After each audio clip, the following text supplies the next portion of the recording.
ಹರೇ ಕೃಷ್ಣ. ಶ್ರೀಮದ್ ಭಗವದ್ಗೀತಾ ಮಹಾತ್ಮಯ ಅಧ್ಯಾಯ 15 ಪುರುಷೋತ್ತಮ ಯೋಗ. ಭಗವಂತ ಶಿವನು ಪಾರ್ವತಿ ದೇವಿಗೆ ಶ್ರೀಮದ್ ಭಗವದ್ಗೀತೆಯನ್ನು ಪಠಣ ಮಾಡುವುದರಿಂದ ಒಂದು ಅಧ್ಯಾಯವಿರಲಿ, ಒಂದು ಶ್ಲೋಕವಿರಲಿ, ಅರ್ಧ ಶ್ಲೋಕವಿರಲಿ, ಅದರಿಂದ ಸಿಗುವಂತಹ ಅಪರಿಮಿತ ಲಾಭವನ್ನು ವಿವರಿಸುತ್ತಾ ಹೀಗೆ ಹೇಳುತ್ತಾನೆ. ಒಂದಾನು ಸಮಯದಲ್ಲಿ ಗೌಡ ದೇಶ ಅಂದರೆ ಇವತ್ತಿನ ಒರಿಸ್ಸಾ, ಬೆಂಗಾಲ್ ಈ ಪ್ರದೇಶ ನರಸಿಂಗದೇವ ಅನ್ನುವಂಥ ರಾಜ ಆಳ್ವಿಕೆ ಮಾಡ್ತಾ ಇದ್ದ. ತುಂಬ ಧಾರ್ಮಿಕ ರಾಜ. ಅವನ ಸೇನಾಧಿಪತಿ ಸರ್ವಮೇರುಂಡ. ಅವನು ಕೂಡ ತುಂಬ ಶಕ್ತಿಶಾಲಿಯಾಗಿದ್ದ, ಯುದ್ಧ ನೀತಿಗಳನ್ನು ಕಲಿತಿದ್ದ. ಆದರೆ ಅವನಿಗೆ ರಾಜನಾಗಬೇಕು ಅನ್ನುವಂಥ ದುರಾಸೆ. ಅವನು ಹಾಗೂ ಯುವರಾಜ ಇಬ್ಬರೂ ಸೇರಿ ಮಹಾರಾಜನನ್ನು ಸಂಹಾರ ಮಾಡಬೇಕು ಎಂದು ಉಪಾಯವನ್ನು ಹೂಡುತ್ತಾರೆ. ಆದರೆ ಉಪಾಯವನ್ನು ಕಾರ್ಯಗತಗೊಳಿಸುವಷ್ಟರಲ್ಲಿ ಸರ್ವಮೇರುಂಡಾಗೆ ಕಾಲರ ರೋಗ ಬಂದು ಅವನು ಸತ್ತು ಬೀಳುತ್ತಾನೆ.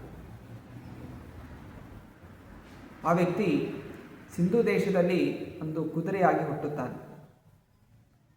ಬೆಳೆಯುತ್ತಿದ್ದ ಹಾಗೆ ಕುದುರೆ ತುಂಬ ವೇಗವಾಗಿ ಓಡುವಂತಹದ್ದು, ತುಂಬ ಶಕ್ತಿಯುತವಾದಂತಹ ಕುದುರೆಯಾಗಿತ್ತು. ಅದನ್ನು ಅಲ್ಲಿಯೊಬ್ಬ ವ್ಯಾಪಾರಿ ಅದನ್ನು ಮಾರಾಟಕ್ಕೆ ಇಟ್ಟಿದ್ದ. ಈ ಗೌಡ ದೇಶದಿಂದ ಇನ್ನೊಬ್ಬ ವ್ಯಾಪಾರಿ ಅಲ್ಲಿಗೆ ಹೋದಾಗ ಆ ಕುದುರೆಯನ್ನು ಕಂಡು ತನ್ನ ರಾಜನಿಗೆ ನೀಡಬೇಕು ಎಂದು ಅಲ್ಲಿಂದ ಖರೀದಿ ಮಾಡಿ ನರಸಿಂಹದೇವನಿಗೆ ಅದನ್ನು ಮಾರಾಟ ಮಾಡ್ತಾನೆ.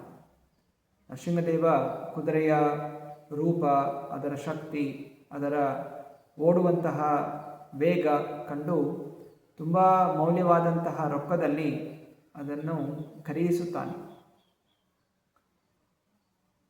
ಒಂದು ದಿವಸ ನರಸಿಂಹದೇವ ಈ ಕುದುರೆ ಸರ್ವಮೇರುಂಡ ಕುದುರೆಯನ್ನು ಏರಿ ಬೇಟೆಗೆ ಅಂತ ಹೋಗ್ತಾನೆ.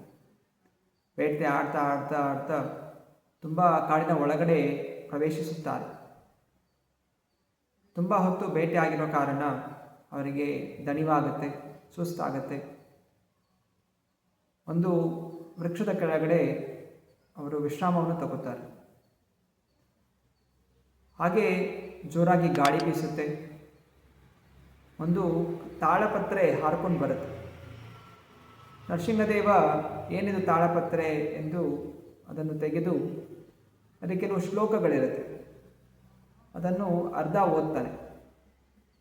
ಅದು ಶ್ರೀಮದ್ ಭಗವದ್ಗೀತೆಯ 15ನೇ ಅಧ್ಯಾಯದ ಶ್ಲೋಕವಾಗಿತ್ತು. ಅರ್ಧ ಶ್ಲೋಕ ಓದಿದ ಹಾಗೆಯೇ ಆ ಕುದುರೆ ಸರ್ವಮೇರುಂಡ ಸತ್ತು ಬೀಳುತ್ತೆ. ಅದರ ದೇಹದಿಂದ ಚತುರ್ಭುಜ ರೂಪವಾಗಿ ಆತ್ಮ ಹೊರಗೆ ಬರುತ್ತೆ. ಅದು ವೈಕುಂಠ ಲೋಕಕ್ಕೆ ಹೋಗ್ಬಿಡುತ್ತೆ. ನರಸಿಂಹದೇವನಿಗೆ ಆಶ್ಚರ್ಯವಾಗುತ್ತೆ. ಏನಾಯಿತು, ಹೇಗಾಯಿತು, ಏನು ಮಂತ್ರ ಇದು, ಏನು ತಿಳಿಯದಾಗದೆ ಸುತ್ತಮುತ್ತ ನೋಡ್ತಾನೆ. ಅಲ್ಲಿ ಒಂದು ಆಶ್ರಮ ಇರುತ್ತೆ. ಆಶ್ರಮವನ್ನು ಪ್ರವೇಶಿಸುತ್ತಾನೆ. ಅಲ್ಲಿ ಒಬ್ಬ ಬ್ರಾಹ್ಮಣ ತುಂಬ ಶಾಂತ ಮನಸ್ಸಿನವಾಗಿ ಸಕಲ ಇಂದ್ರಿಯಗಳನ್ನು ಹತೋಟಿಲಿಟ್ಕೊಂಡಿರೋ ಹಾಗೆ ತೇಜಸ್ವಿಯಾಗಿ ಕಂಗೊಳಿಸ್ತಾ ಇರ್ತಾನೆ. ಅವರನ್ನು ಕಂಡು ಅವರಿಗೆ ನಮಸ್ಕರಿಸಿ ನರಸಿಂಹದೇವ ನಡೆದ ಘಟನೆಯೆಲ್ಲ ಅವನು ವಿವರಿಸ್ತಾನೆ.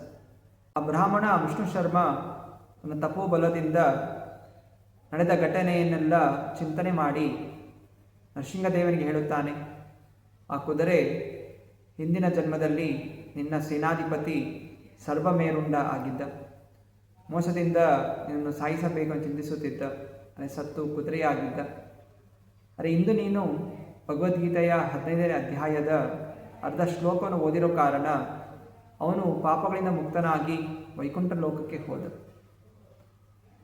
ಇದನ್ನು ಕೇಳಿದಂತಹ ನರಸಿಂಹದೇವ ಮಹಾರಾಜ ಆ ಬ್ರಾಹ್ಮಣರ ಪಾದಕ್ಕೆ ಬಿದ್ದು ಪ್ರಾರ್ಥನೆ ಮಾಡಿಕೊಂಡ, ಇಂತಹ ಶಕ್ತಿ ಇರುವಂಥ ಭಗವದ್ಗೀತೆಯ ಬೋಧನೆ ನನಗೂ ಕೂಡ ಮಾಡಿ. ಅನಂತರ ಆ ಬ್ರಾಹ್ಮಣ ವಿಷ್ಣು ಶರ್ಮ ಶ್ರೀಮದ್ ಭಗವದ್ಗೀತೆಯ 15ನೇ ಅಧ್ಯಾಯವನ್ನು ಬೋಧನೆ ಮಾಡುತ್ತಾನೆ. ಮಾಜ ನರಸಿಂಹದೇವ ಅದನ್ನು ಸಂಪೂರ್ಣವಾಗಿ ಕಲಿತು ಶ್ರದ್ಧಾಭಕ್ತಿಯಿಂದ ಪ್ರತಿನಿತ್ಯ ಪಠಣ ಮಾಡುತ್ತಾನೆ.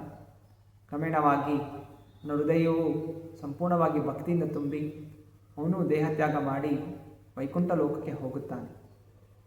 ಹೀಗೆ ಶ್ರೀಮದ್ ಭಗವದ್ಗೀತೆಯ ಒಂದು ಶ್ಲೋಕವಿರಲಿ, ಅರ್ಧ ಶ್ಲೋಕವೂ ಕೂಡ ಶ್ರದ್ಧಾಭಕ್ತಿಯ ಜಪಿಸುವುದರಿಂದ ಸಕಲ ಪಾಪಗಳಿಂದ ಮುಕ್ತರಾಗುತ್ತಾರೆ ಹಾಗೂ ಭಗವಂತ ಶ್ರೀಹರಿಯ ಪಾದ ಪದ್ಮಗಳನ್ನು ಪಡೆಯುತ್ತಾರೆ. ಹರೇ ಕೃಷ್ಣ.